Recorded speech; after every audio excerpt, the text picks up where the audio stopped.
All right, for our babysitter and sled problem, we're going to start with a free body diagram, which is always a good place to start when you're doing a forces problem. So we got our ground, and we got our sled here. And of course, it says that there is an applied force of 150 newtons, and that's at an angle of 30 degrees above the ground. And so I want to draw that in. So that's 30 degrees, and FA is 150 newtons. It also gives us a coefficient of friction, and so this is not going to be a frictionless problem. There's going to be some friction, and so the kinetic friction as we drag the sled to the right should try to oppose it by pulling backwards. It's snow, it's pretty slippery, so we don't expect this to be very big. We don't really know. It could be that the force of kinetic friction is significantly larger than the applied force, and we're actually going to wind up with friction winning and it slowing down, but probably not because it's snow and it's slippery. We've got gravity pulling down, of course. And then we've got a normal force going up. And one thing about, and this is one of the most common mistakes people make, the normal force actually is not as big as the force of gravity in this case.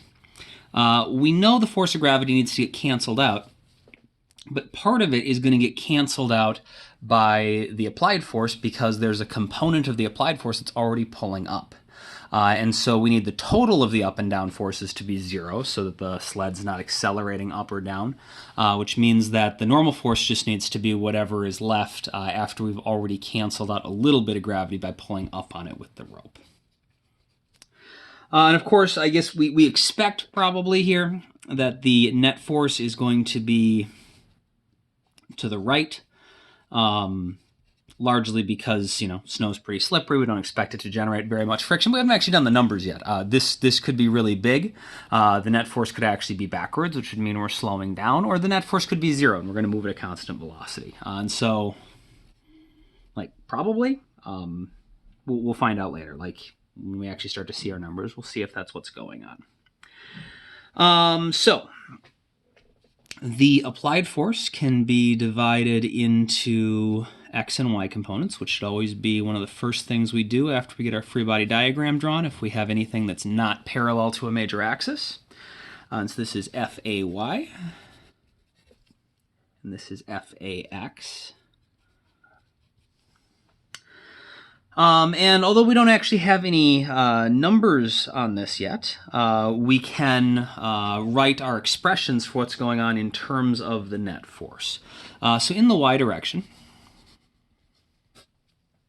we know that the sled is not accelerating up or down, so it's not like the elevator sometimes accelerated up or down, but the sled should just stay, you know, horizontally on the ground, so it shouldn't be accelerating up or down, and so we would expect in the y direction, the net force in the y direction should be zero, which means the total of all the forces going up has to equal the total of all the forces going down, so everything cancels out.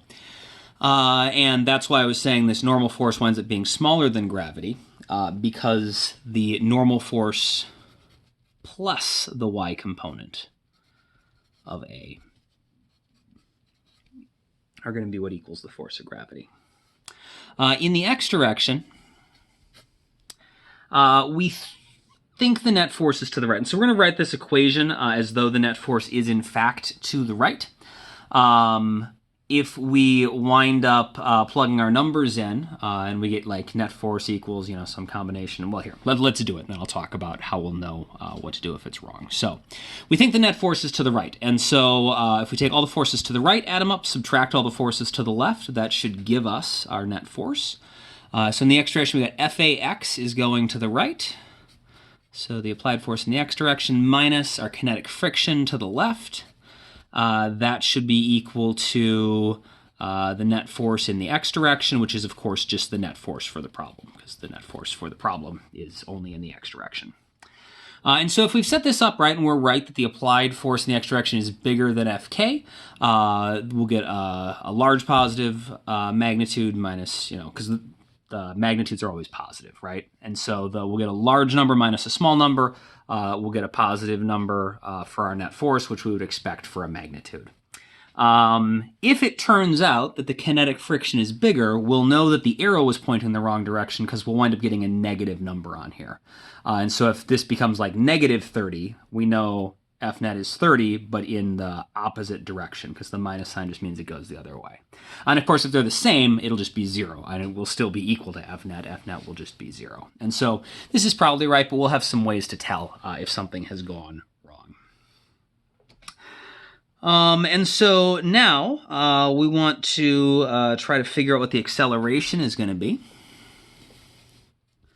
And I guess I probably should have started here. So the acceleration is always, the net force divided by the mass.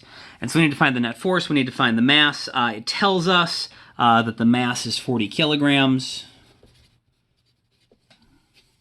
And so we need to find the net force. We need to solve this x direction equation, get the net force, use that to find the acceleration, and we'll be done. All right, so let's see what we can find. We know Fg is equal to mg. The mass is 40. G is 9.8. So what's that going to be? Like 39.2, 392? 392 newtons. This is going to be 150 sine 30. Of course, sine 30 is just 1/2, so that's going to be 75 newtons. This is going to be 150 cosine 30. Hopefully that's showing up okay on the video. If this is hard for you to see, the still key should show basically the same thing. It's a different piece of paper, but the numbers should all still be there. So in case you can't make something out, you can take a look at the picture of the key. So 150 cosine 30, I'm going to have to do that one on my calculator. Look at buttons, though. 129.9 newtons.